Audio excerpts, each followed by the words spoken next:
orang yang bertaubat, dia mempersiapkan diri untuk menghadapi mati. Mempersiapkan diri. Sebagaimana kita tahu, kalau kita akan pergi ke luar kota, tentu kita membawa bekal. Makin jauh perjalanan, makin banyak bekal yang harus kita bawa. Hidup ini adalah perjalanan panjang yang kita juga memerlukan bekal dalam kehidupan. Orang yang bertobat, orang yang mempersiapkan diri untuk menghadapi maut dan menghadapi hari-hari sesudah maut itu datang.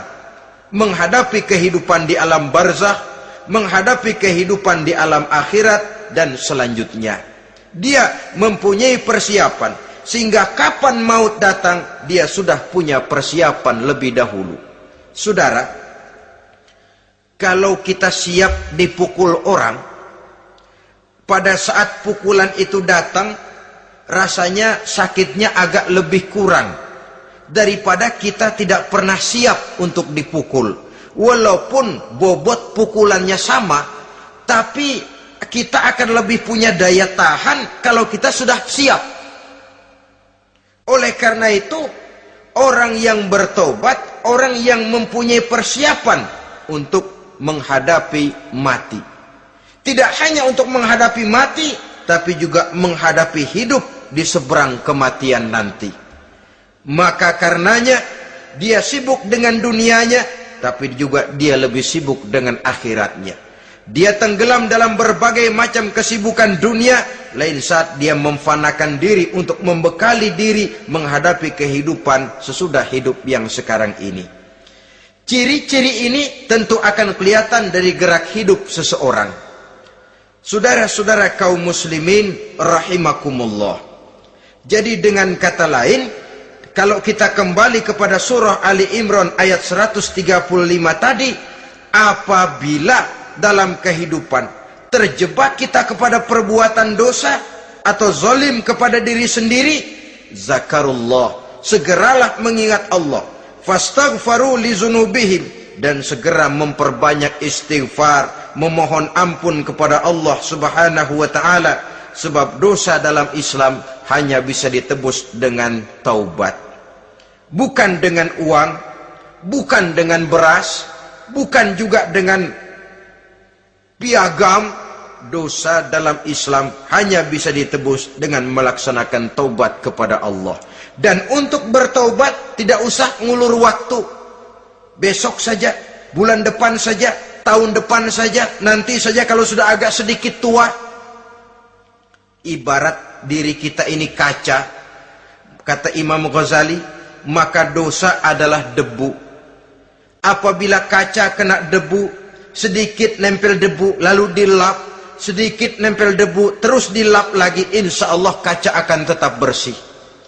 Tapi kalau kita menunggu debu sampai banyak, apalagi sampai berurat, berkarat, nanti akan sulit membersihkannya. Demikian hati manusia itu. Kalau sudah dihinggapi oleh dosa, ditumpuknya lagi, berkarat dosa dalam hati, biasanya berat untuk melaksanakan taubat. Untuk lebih meningkatkan pengertian kita tentang ciri dari orang-orang yang bertaubat, mari kita ikuti sebuah dialog yang pernah terjadi antara Rasul dengan para sahabat. Satu hari ketika sedang berkumpul dengan para sahabat, baginda Rasul bertanya, "Atadruna manit taib?" Saudara-saudara, tahu enggak saudara-saudara, siapa sebenarnya orang-orang yang bertaubat itu? Macam-macamlah jawaban para sahabat, tapi yang jelas akhirnya mereka berkata, Allahu wa rasuluhu a'lam. Allah dan Rasulnya yang lebih tahu siapa sebenarnya orang yang bertaubat itu. Atas jawaban ini, baginda Rasul lalu menegaskan. Pertama, man taba wa lam yata'allamil ilma falaysa bitaibin. Siapa orang yang mengaku bertaubat kepada Allah, lalu dia tidak mau mencari ilmu, tidak mau belajar, falaisa bitaibin, maka dia belum termasuk orang yang bertaubat. Jadi di sini jelas bahwa bukan hanya dari dosa kita bertaubat, juga bertaubat dari kebodohan. Dalam arti tidak membiarkan diri kita bodoh terus menerus. Dengan bahasa anak sekarang, bodoh tapi betah.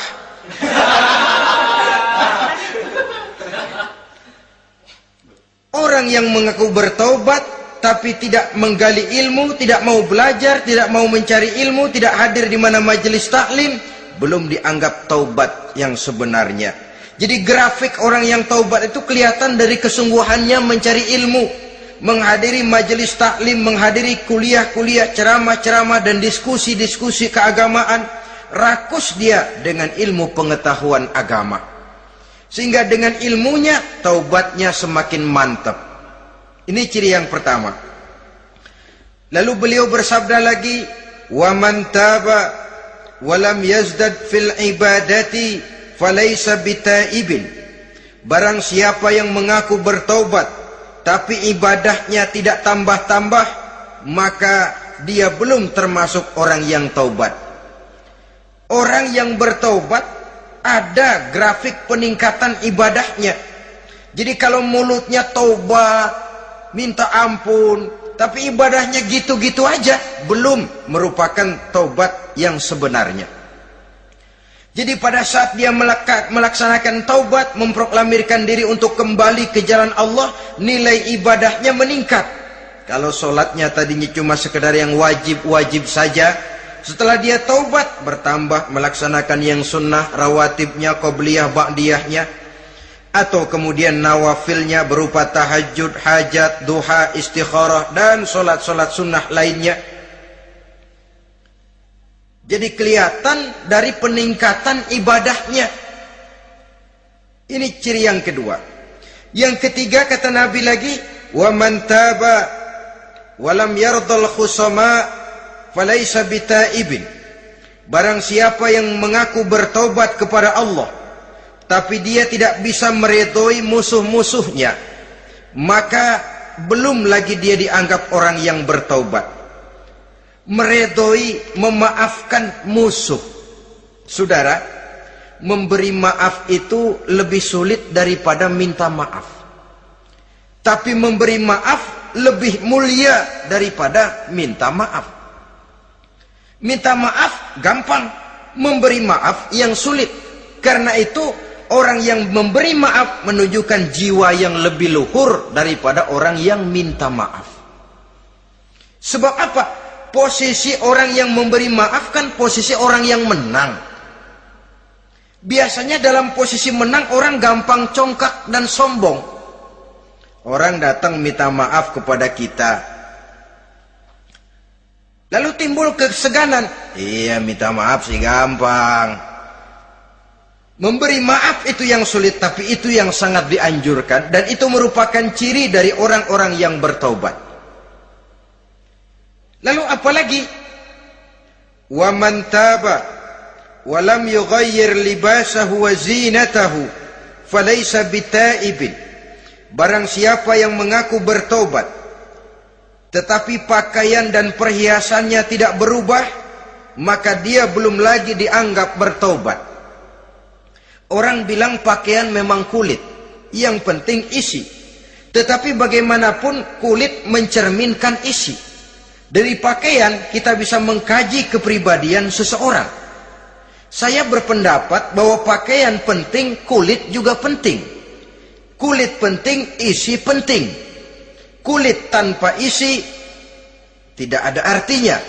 Isi tanpa kulit juga meragukan orang. Wah, yang penting kan isinya, kulitnya gimana saja. Saya mau tanya, saudara dapat duren di jalanan, isi aja nggak ada kulitnya. Kira-kira dimakan nggak duren itu? Paling kurang akan menimbulkan keraguan. Jangan-jangan sudah dicampur racun ini. Jadi dengan demikian orang yang bertaubat ini kelihatan dari cara berpakaian, cara berhias diri, tidak over. Dia kembali kepada fungsi